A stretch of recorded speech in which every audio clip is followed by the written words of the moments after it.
seperti yang beliau jelaskan tadi, bahwasanya ke depan ini beliau ada sesuatu yang ingin diperbuat, dilakukan, yaitu menciptakan lagu dalam dua bahasa, yaitu bahasa Aceh dan bahasa Indonesia. Dan itu sesuatu yang langka dan tidak pernah dilakukan oleh kebanyakan orang. Ya. Karena selama ini yang seperti kita ketahui, kalau lagu dalam satu bahasa itu kalau diterjemahkan di teksnya ya, teks saja. Ya. Saya akan bikin dua versi. Kita akan bikin dua versi. Ya. Sama seperti program Maher Zain. Terinspirasi dari situ. Betul. Dia kan bikin ada bahasa Arab, ada bahasa Inggris, ada bahasa Indonesia daerah yang dia tuju. Ada bahasa Malaysia, ada bahasa Indonesia. Kenapa kita nggak bikin kayak gitu? Betul. Ya. Jadi cara membesarkan Aceh begitu. Jangan kita paksakan bahasa kita lah. Betul. Bingung orang. Harus lihat kamus dulu gitu ya. Kamus dulu lama prosesnya. Jadi orang dengar lagu bahasa Indonesia, ini ada juga yang versi Aceh. Ini rupanya. Gitu. Jadi mendengar musik ini ada bagian daripada menikmati, seperti apa ya? Kayak seperti kita makan ya. Ya, betul. Harus kita nikmati ya. Kita nikmati. Kalau kita nggak paham tuh menyakan urung rayu, urung Aceh rayu, kan biasa samping namangan hana mata. Jadi bikinlah karya itu dumanga dan dumerasa. Iya. Betul.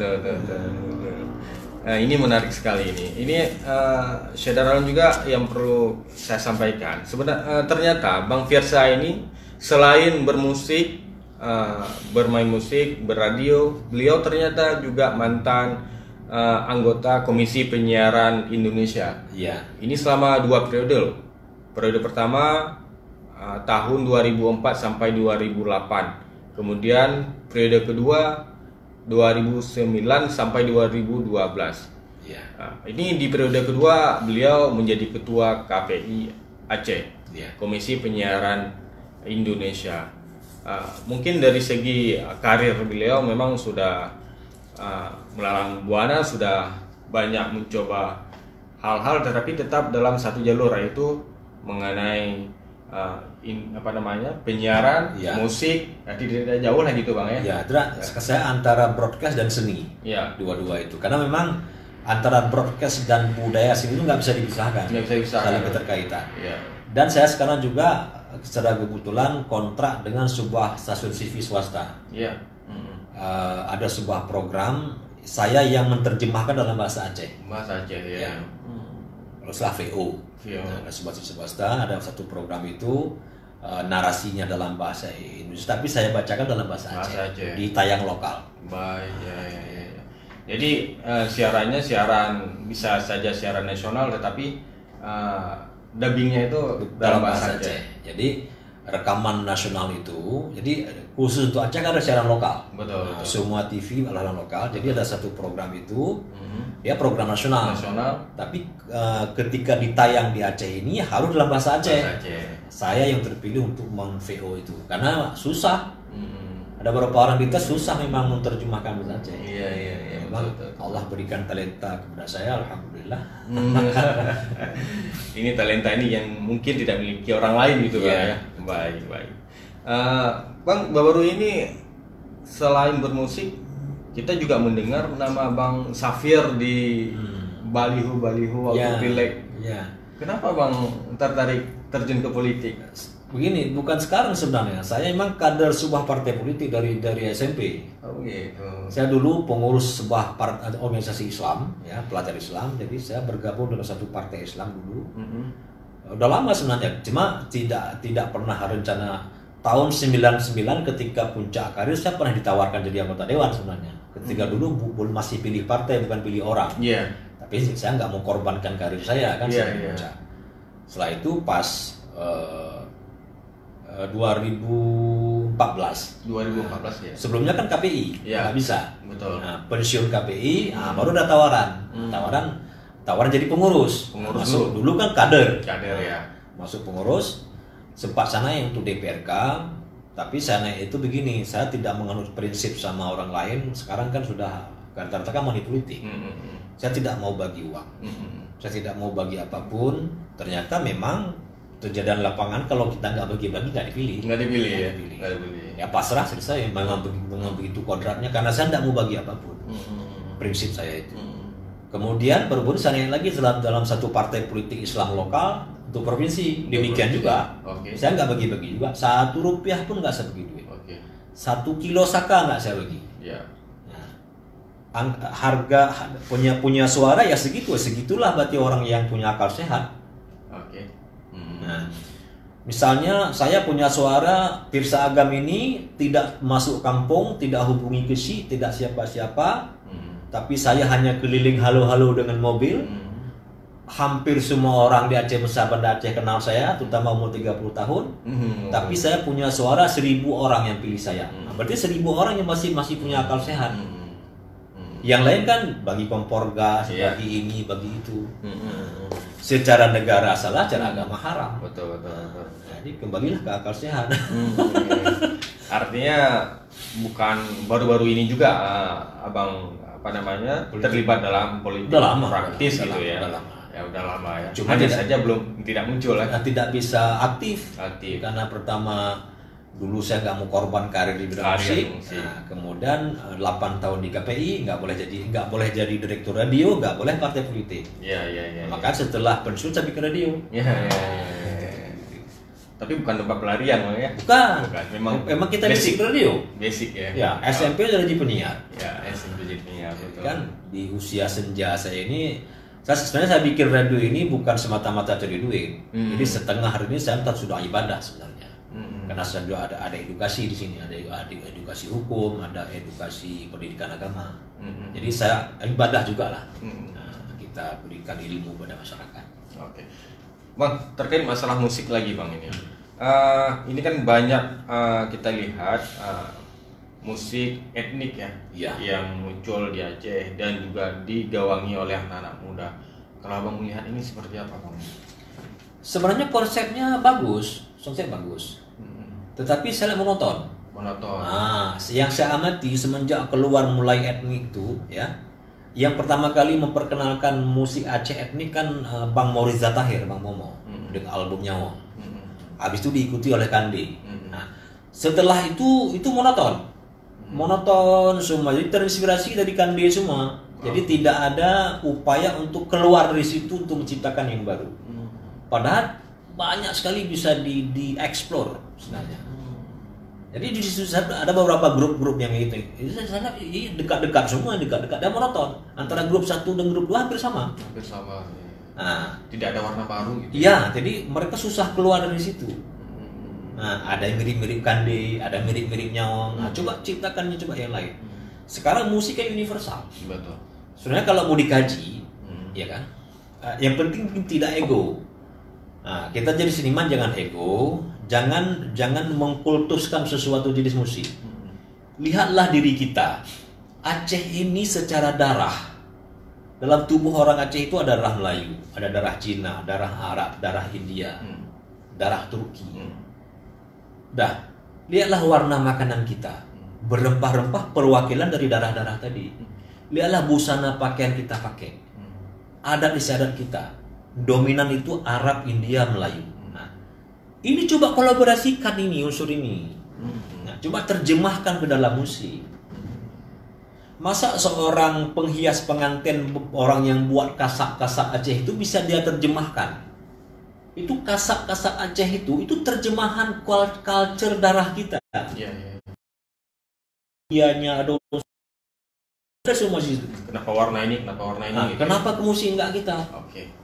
Nah, ayo mainkan. Nah, saya sudah tua. Ini PR bagi generasi Aceh ya. Saya tunggu, saya kan sudah tua. Kamu mau tukar pikiran, datang, saya kasih. Saya bagi ilmu. Saya tidak pilih ilmu. Coba tanya, saya bagi semua. Oke. Yang jangan datang saya minta beli karya saya mahal. Datang, Bang, padu karya lu mahal, gaji kayak awal gede. Karena betul. Karya nggak boleh dihargakan dengan apapun. Betul. Nah, Bang, laki tulung di bantu lagu, betul. Saya betul. Seniman begitu saudara. Iya betul.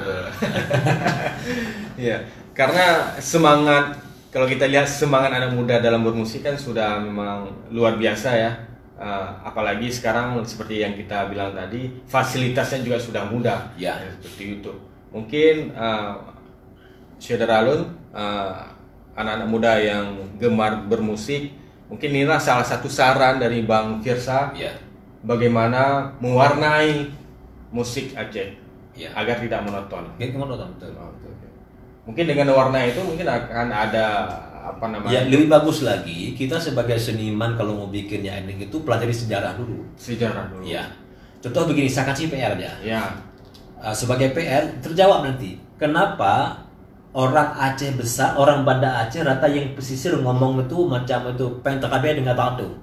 Gak. Kenapa begitu? Coba cari tahu kenapa begitu. Silsilah. Nah, ataupun kenapa di Aceh besar Banda Aceh ini banyak kali perbedaan bahasa. Ya. Kalau di dalam baru, ini kapai sampai mentasi sudah kapai. Ayo. Nah, itu keanekaragaman itu kita pelajari karena itu tandanya sebuah kekayaan luar biasa. Nah, jadi kalau mau jadi seorang pencipta lagu, pencipta musik itu harus banyak referensi. Baik. Harus banyak baca sejarah. Baru terbuka. Kalau enggak pening mau tulis apa ini? Pening mau buat irama apa? Bingung kan? Ya. Jadi akhirnya irama Aceh yang mana? Ya ciptakanlah. Kalau hari ini hanya bikin anak kucok irama jamun. Misalnya irama jamun misalnya seperti ini. Kayak irama selawat. Masjid Madinah timang pun sago Allah jeru. Aku bikin lagu Aceh baru. Bukan le sayang jubah daun kalan limeng dah Aceh. Itu kan punya orang lama. Ciptakan yang baru. Nah, bagaimana cara menciptakan yang baru? Pelajarilah karakteristik tadi. Di Aceh ini kita ada keturunan orang India, ada keturunan Kling. Coba dengar yang tradisional India bagaimana dasar mereka. Jangan dengar yang Bollywood. Kalau yang Bollywood itu sudah terkontaminasi dengan modernisasi. Tapi dengarlah musik India kampung, India kuno.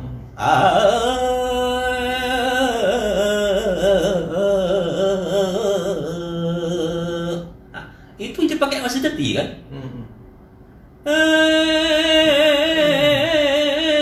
Assalamualaikumnya nada Tamil. Nenek kita orang Tamil. Ya. Menarik ini ya. Like. Lagi ngomongin sayang dadam darode dari Allah darode itu Parsia, Zapin Parsia, Iran, Arab. Mainnya gitar tuh nahwa sih kan sayang dah ada Melayu di Aceh juga punya Melayu. Ya kan? Bunga jempa Melayu, bunga selangam Melayu, tarian-tarian Melayu semua. Coba kawinkan itu. Kawinkan. Coba jadi cupa lahir anak baru. Iya. Peranakan. Iya. Peranakan. Betul, menarik sekali ini. Kita tidak hanya berbicara mengenai musik, tapi juga sejarahnya. Iya, sejarah. Anak-anak sekarang kurang baca sejarah. Kurang baca sejarah ya. Saya yakin anak-anak baru sekarang tuh nggak ada kamus bahasa Aceh di rumah. Saya punya kamus. Saya ada kamus bahasa Aceh. Ya. Saya dari SMP, SMA sampai kuliah sering sekali saya masuk pustaka almarhum Profesor Hashimi. Al-Hashimi. Ya. Secara lengkap saya baca semua itu. Makanya setelah kita baca terbuka kita untuk menerjemahkan dalam sebuah karya. Lahirlah karya yang punya tanggung jawab moralitas. Ketika kita bicara lagu cinta pun lagu cinta yang bermoral. Tidak hanya mengedepankan perasaan cinta, lun galak gegata, galak-galak. Bukan itu saja. Tetapi mari kita sisipkan unsur-unsur agamis, unsur-unsur pesan moral. Coba dengar lagu saya, ada lagu kawin cinta, kawin moneter, doa cinta, imata bahagia. Itu lagu cinta. Lagu saya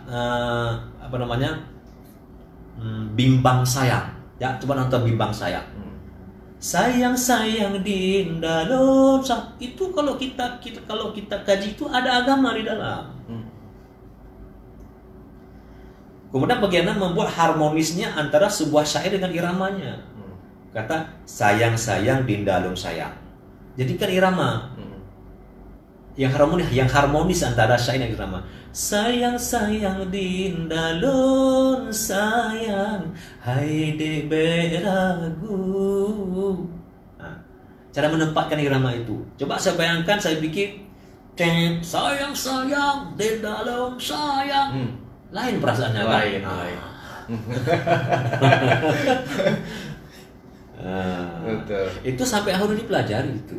Jadi jangan asal membuat irama, jangan asal membuat. Kalau saya boleh kritik anak-anak baru sekarang yang upload lagu-lagu 2000 itu syairnya kacau balau semua. Yeah. Kalau irama nggak ada masalah. Yeah. Vokal bagus-bagus, orang cantik-cantik, cowok ganteng-ganteng, tapi syairnya itu bersalahan semua. Maaf sebesar-besarnya. Syair itu bersalahan semua. Alur pantunnya salah. Kadang nggak ada hubungan antara judul dengan isi. Itu terjadi. Seharusnya sebuah lagu itu harus mempunyai kolerasi antara judul, isi, Harus ada. termasuk irama gitu. Harus irama. Mungkin kayaknya saya harus bikin tutorial ya.